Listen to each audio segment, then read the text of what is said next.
Hello बच्चों start करते हैं आज एक इंपॉर्टेंट टॉपिक जो कि क्लास 12 से है। क्लास 12 मैथ्स का प्रोबेबिलिटी एक इंपॉर्टेंट टॉपिक है। आगे बढ़ने से पहले मैं कुछ प्रोबेबिलिटी के आपके साथ बेसिक कवर करना चाहता हूं। चलिए स्टार्ट करते हैं। तो टॉपिक है प्रोबेबिलिटी। Let's start. चलिए देखो प्रोबेबिलिटी होता क्या है। जैसे हमने अपनी पुरानी क्लासेस में पढ़ा था कि प्रोबेबिलिटी का मतलब क्या है। इसका मतलब होता है एक कोई भी इवेंट का होना या ना होना। फॉर एग्जाम्पल अगर हम बात करें कि अगर मुझे मालूम है कि देखिए एक ना एनवायरमेंट है, एनवायरमेंट में मैं कहता हूं कि दो चीजें हो सकती है, या तो रेन होगी या रेन नहीं होगी, नॉट अ रेन। तो होने के चांस कितने हैं, मान लो मैं कहता हूं 50% और ना होने के चांस कितने हैं 50%। तो अब इसका एक सिंपल सा फॉर्मूला क्या लगाते हैं हम प्रोबेबिलिटी के लिए, हम टर्म यूज करते थे favourable number of outcome divided by total outcome. Favourable number of outcome divided by total outcome. जैसे अब ये इसका मतलब क्या होता है, जैसे मान लीजिए अगर मुझे यहां पर कंसीडर करना है, जैसे अब एग्जांपल ले लेते हैं एक और कि हमारे पास ना एक क्वाइन है। क्वाइन के दो फेस होते हैं, एक होता है हेड और दूसरा होता है टेल। ठीक है, अब मैं कहूं टोटल आउटकम कितने हैं, ऐसे टोटल आउटकम दो हैं, या तो हेड आएगा या टेल आएगा। अब अगर मुझसे पूछा जाए कि हेड आने की प्रोबेबिलिटी कितनी है, तो मेरा फेवरेबल आउटकम क्या हो जाएगा, हेड। तो हेड आने के चांस कितने हैं, 1, दैट मींस 1/2। ये हमने क्लास 10th 11th में समझा हुआ है, बिल्कुल सही बात है। ठीक है, अब ऐसे ही अगर पूछा जाए कि टेल आने के चांस कितने हैं, तो यहां पर भी टेल आने के चांस 1/2 होंगे कि टेल एक ही बार आएगा। से कॉइन उछालोगे तो एक बार टेल आएगा, तो टेल आने के चांस भी यहाँ 1/2 आएंगे, क्योंकि टोटल आउटकम हमारे दो हैं। एक एग्जांपल और ले लेते हैं। जैसे आप जब छोटे रहे होंगे तो यहाँ पर ना आइसक्रीम वाला कुल्फी वाला बेचने आता है, तो उनके पास एक गेम हुआ करती थी। इसमें मान लो ऐसे लिखा होता था 1 1 1 1 2 1 1 1 2 एंड 3।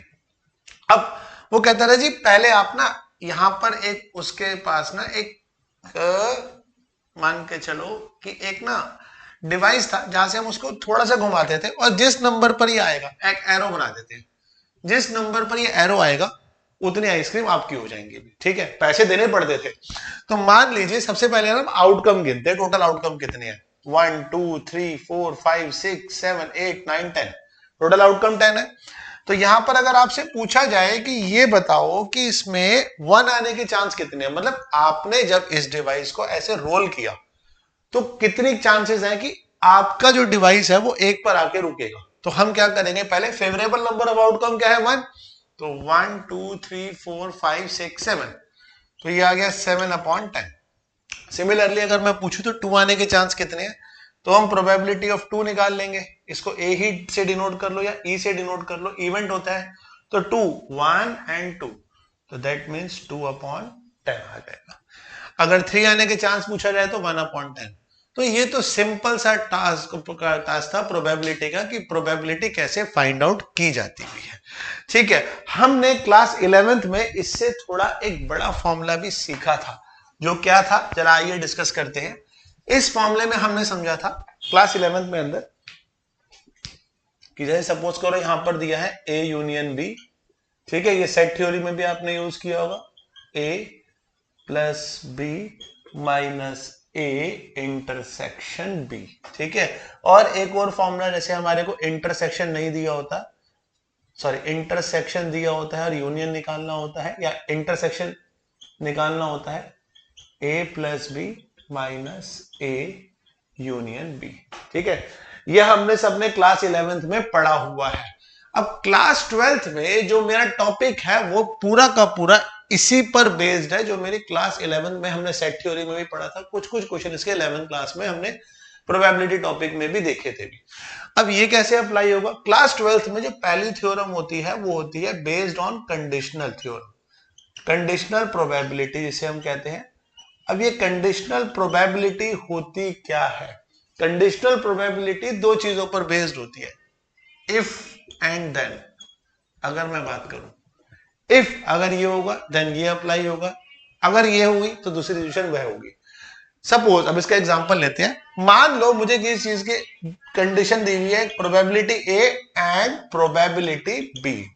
प्रोबेबिलिटी ए एक इवेंट है और प्रोबेबिलिटी बी दूसरा इवेंट है, मतलब एक इवेंट का होना डिपेंड करता है दूसरे इवेंट पर, ये इंटरकनेक्टेड हो सकते हैं।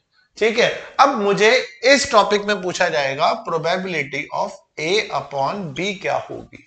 बड़ा सिंपल सा बच्चे क्वेश्चन है यहाँ पर, probability of A upon B क्या होगी। फॉर्मूला मैं बता देता हूं, A intersection B upon B. ठीक है, probability of A upon B. ये पूरी एक्सरसाइज के अंदर जो फर्स्ट एक्सरसाइज है उसमें हमारा यही फॉर्मूला अप्लाई होना है। नेक्स्ट अगर हम बात करते हैं कि अगर आपसे पूछा जाए b अपॉन ए क्या होगा, probability of a intersection b upon a। ठीक है, तो जो चीज नीचे यहां दी होगी ना डिनोमिनेटर में, फॉर्मूले में भी हमने वही चीज अप्लाई करनी भी है।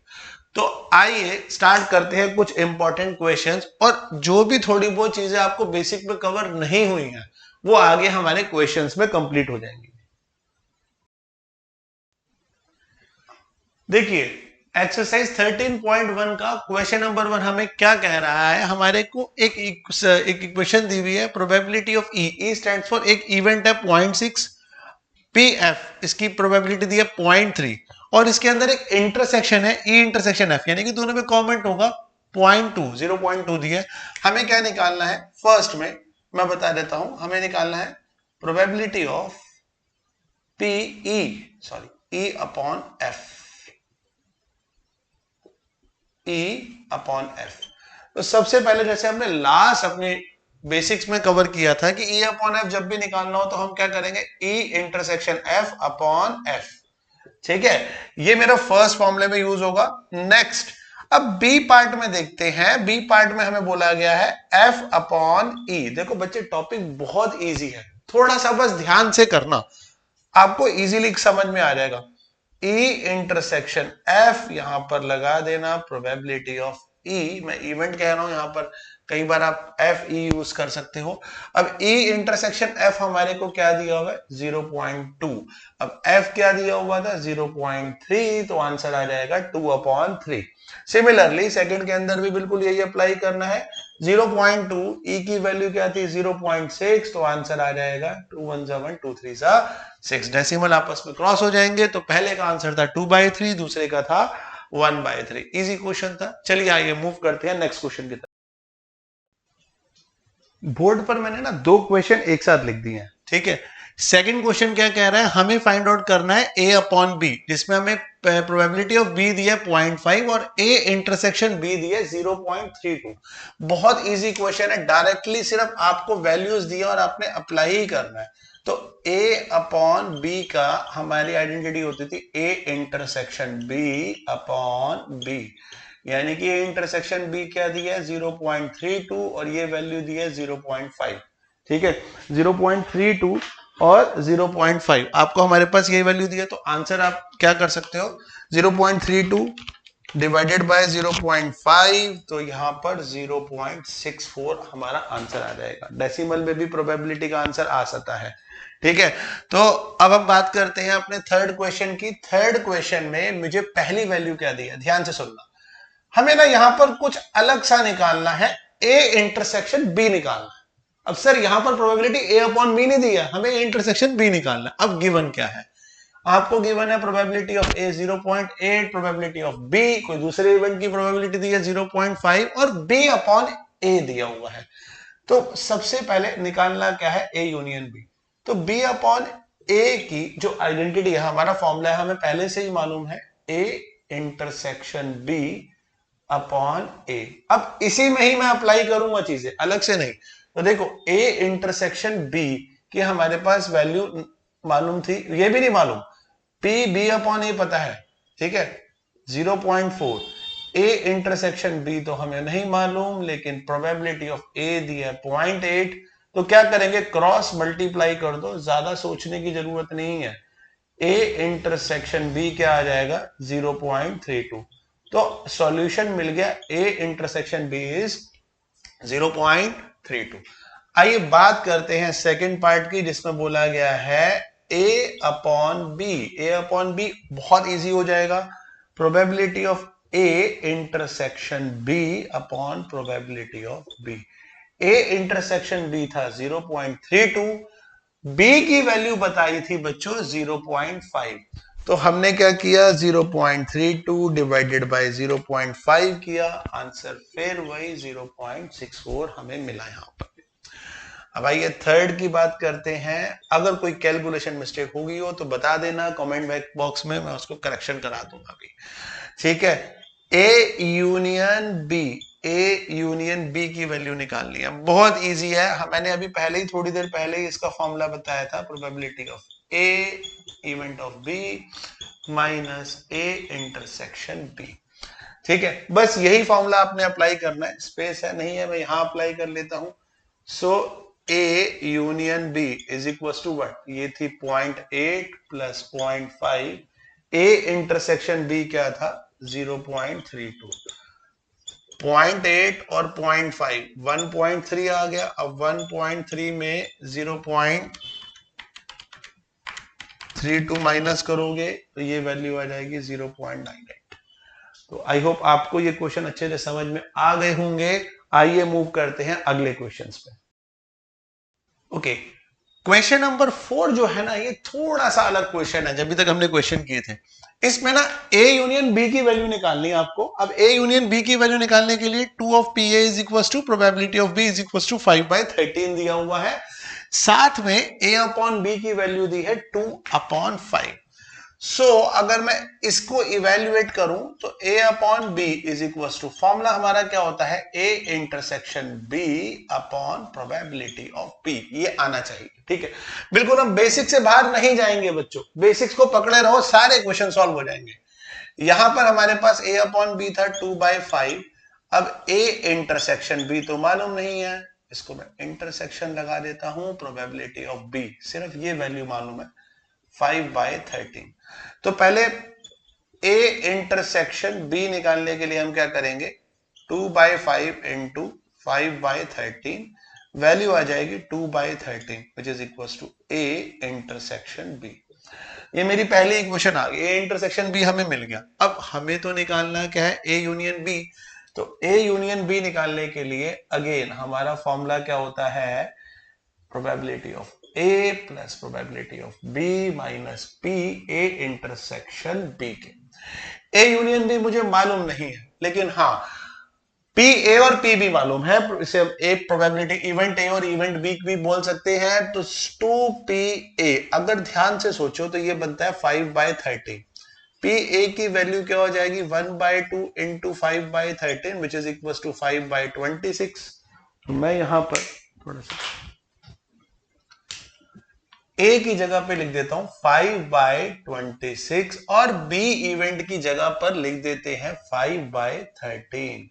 And again A intersection B जो कि था 2/13, इसका एलसीएम लेंगे तो 60 26 5 13 2 26 10 13 2 15 minus 4/26 which is equal to 11/26। Easy था, मुश्किल नहीं था क्वेश्चन। चलिए मूव करते हैं अपने नेक्स्ट क्वेश्चन की तरफ। Question number 5, let's start. Question number 5 क्या कह रहा है, प्रोबेबिलिटी ऑफ ए दिया 6/11, प्रोबेबिलिटी ऑफ बी दिया 5/11, इसमें ए यूनियन बी दिया हुआ है 7/11। फर्स्ट 3 पार्ट दिए हैं, इंटरसेक्शन ए अपॉन बी और बी अपॉन ए। तो हम स्टार्ट करते हैं शुरू से, पहले हम निकालेंगे इंटरसेक्शन। तो probability of A upon B, अच्छा ए अपॉन बी भी नहीं दिया तो हम क्या करते हैं, एक फॉर्मूला यूज करते हैं जो मैंने पहले बताया था इंट्रोडक्शन में, A union B is equal to probability of A probability of B minus probability of A intersection B. थोड़ा सा आपको ना लॉजिक लगाना पड़ेगा, क्योंकि कई बार ना कुछ कंडीशंस अलग दी होंगी, तो हमें कंडीशंस के अकॉर्डिंग ही चीजों को मैनेज करना पड़ेगा। सो ए यूनियन बी बच्चे हमारे को कितना दिया हुआ है, ये दिया 7/11, ए हमें दिया हुआ है 6/11, यहां दिया 5/11 माइनस ए इंटरसेक्शन बी। अब ए इंटरसेक्शन बी को इधर ले जाओ, 6/11 5/11 माइनस 7/11। देखो अब कितना आसान हो गया, ए इंटरसेक्शन बी क्या आ जाएगा, मैंने 11 एलसीएम ले लिया, 6 प्लस 5 माइनस 7, तो 11 माइनस 7 ये आ जाएगा 4/11। तो A इंटरसेक्शन B क्या आ गया 4/11। नेक्स्ट इज, अब हम क्या करते हैं बी पार्ट। अब हमें क्या निकालना है, ए अपॉन बी। देखो हमें ए अपॉन बी निकालना है, तो ए अपॉन बी निकालने के लिए क्या करेंगे, A intersection B upon B. So A intersection B हमारे पास क्या आ रहा था, 4/11, और जो बी पार्ट था ये था 5/11, दैट मीन्स यहां वैल्यू क्या हो जाएगी, 4/5 की। C part, probability of B by A intersection B upon B. अब ए इंटरसेक्शन बी हमारे पास वैल्यू क्या आई थी, 4/11। नेक्स्ट प्रोबेबिलिटी ऑफ बी क्या थी, 5/11, कैंसिल हो गया, आंसर आ जाएगा 4/5। आई होप आपको ये क्लासेस में जितने भी अभी तक मैंने क्वेश्चन किए अच्छे से समझ में आ गए होंगे।